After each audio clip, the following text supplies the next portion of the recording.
Hi, I'm Steve Selling, founder of FitTest, and I'm just going to walk you through the FitTest platform now for the next few minutes. So I've just logged in before, so I'm getting to my client page. So what I can do is I can add a new client here. I'm not going to do that. I'm going to actually use an existing client, and we'll start a new test. And let's just select a test first. I'll just start from the top, cycle test. And I'll just call that, for example, C1. But you don't need to call it anything. I'll just put in a fictitious weight, and all the data is just going to be made up as I go along.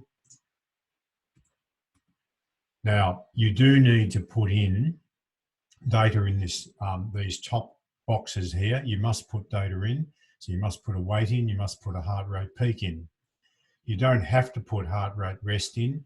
Heart rate rest is only used for the heart rate range method of programming exercise. It's not used for anything else, but it is a good idea to put that in. If you don't know what heart rate rest is, you could use a default value such as 60 or 70, or you could ask the client to, if they know what it is from, resting or whatever. But it's probably a good idea to put this in. It doesn't make any difference at all for most of the app. So I'm just going to put in a few workloads now, just starting at 80. I'm just going to make up some data. I'm just going to go up in step ups of 10 watts. I'll just put in, say, seven rows of data. Now you have to delete the rows you're not using. And now I'll just make up some heart rates.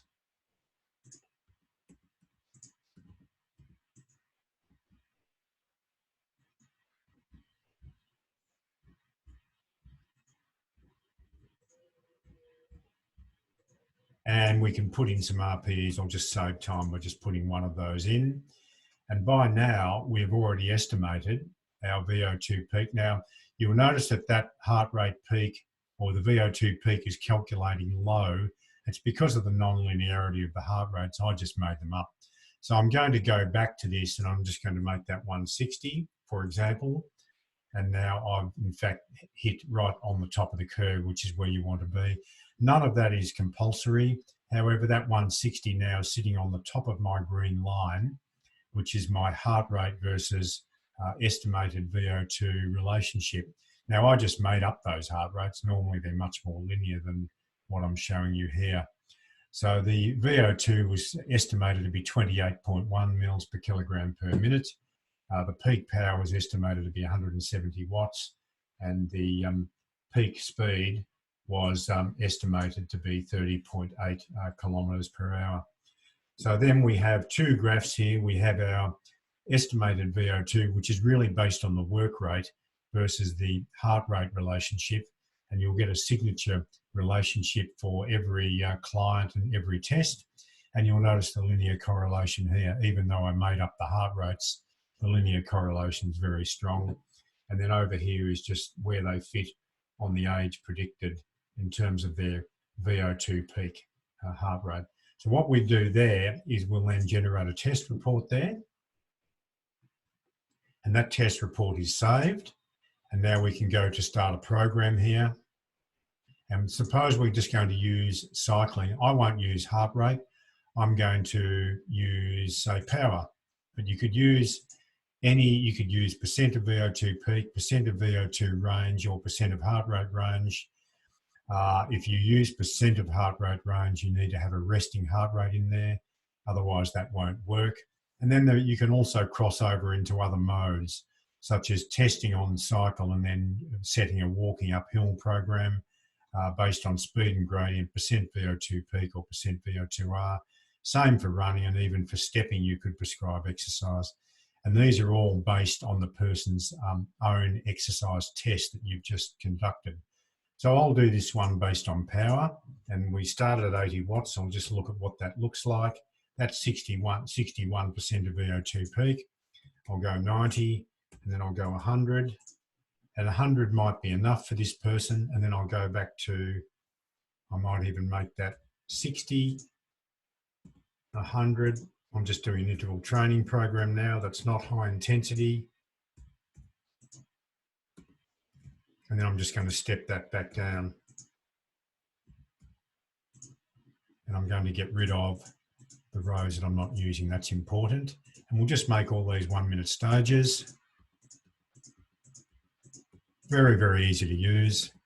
You don't have to put in RPE, ratings of perceived exertion, at all. We have an 11-minute program. What it looks like is we've started at 60% of VO2 peak, and then we've stepped it up to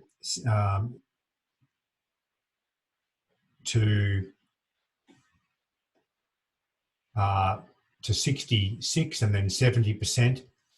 And that's based on the watts here.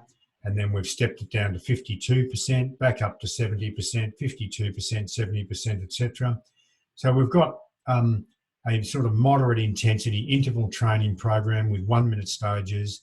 And when the person is on the low intensity, they're back at 52%. But what you could do, in fact, if you wanted them to actually rest during that, you could delete all of these, and then what we've got here is pure rest between their 1 minute stages. As they get fitter, we could put, say, 3 minutes here for that, like so. And then we end up with a training program that looks like this. So it's highly flexible in what you've done.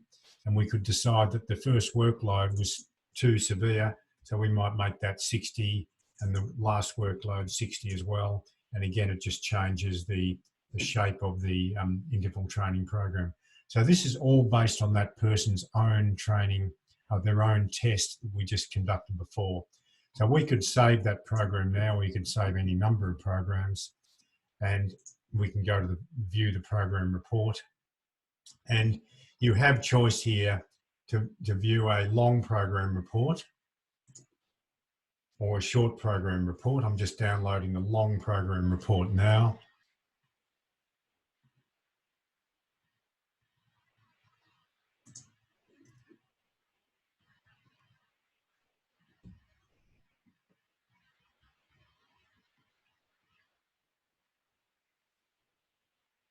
And there's the long program report. The yellow cells are what you have inputted, and the blue cells are what were calculated. So it calculates the speeds and so on for that program, percent to VO2 peak, and then it also shows you the graph we showed before. You could also go to short program report as well.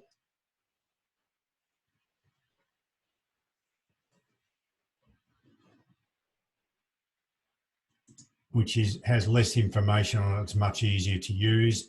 This just shows the power dialed up on the cycle ergometer, the relative speeds that have been calculated, and the timings, and then has the graph underneath.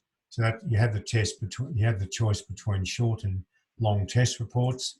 If we go back to our same client and want to look at the test, the actual test report, which we've just conducted, I'm going to go down now to that cycle test that I just performed then, and we can view our test reports. And now we have the choice to look at long test report or short test report. Remembering before we were looking at the program reports. So first of all, the short test report.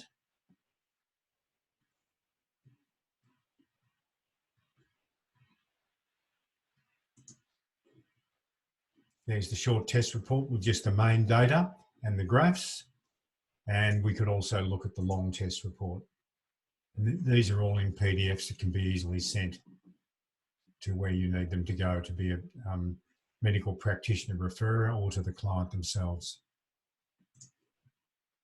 So there's the full test report now with the graphs.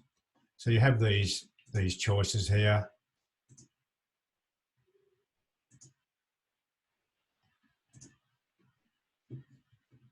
Right.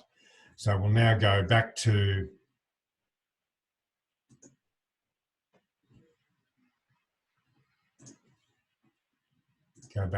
our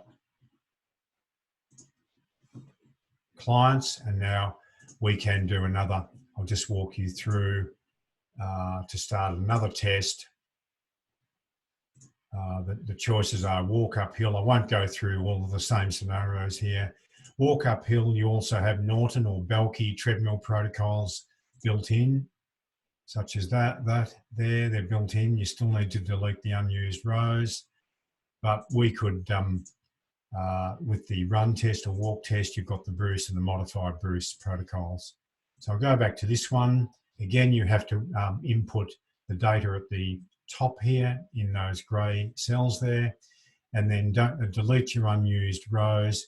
In this case, it is speed and gradient with heart rates and RPEs if you want to.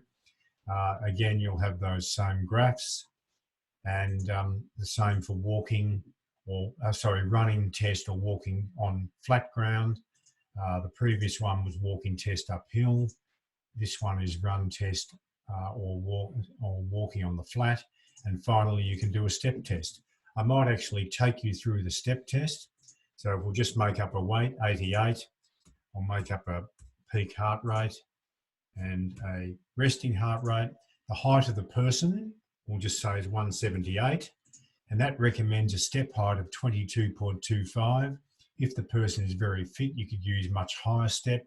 It's completely flexible in what step height you use. I've also produced another video just on this topic of step testing, customized step testing. You could use that, but suppose you wanted, or you only had a 33 centimetre step and you wanted to use that, we're going to use that now. And now we're going to go 12. Well, actually, I can pre-populate that by using the standard protocol there. We've got our data saved in there. So our standard protocol there, I'm just going to take a few of those rows out just for simplicity. 100, 122, 128, 133, 144, and 156. And I'll just increase that again to maybe 155. And we've now got our red dot, which is the VO2 peak dot sitting right at the top of the curve. We've got an estimate for VO2 peak. That is showing here in terms of our graphs, and we can now save that and generate a test report. This time I'm just going to go back to that client and look at the test report. Didn't name this step test this time. We can view the test report, and I'll just show you the short test report. The long test report has all the data in it. I'm just waiting for that to load.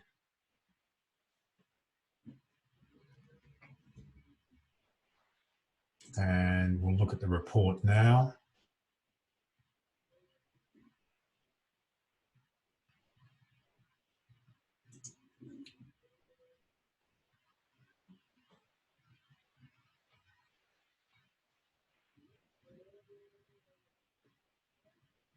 There's the report. So step test, there's our data, and there's where he sits on the age versus predicted age there. The VO2 peak was estimated to be 25.1. Heart rate peak, we entered as 155. Incidentally, that was 95% of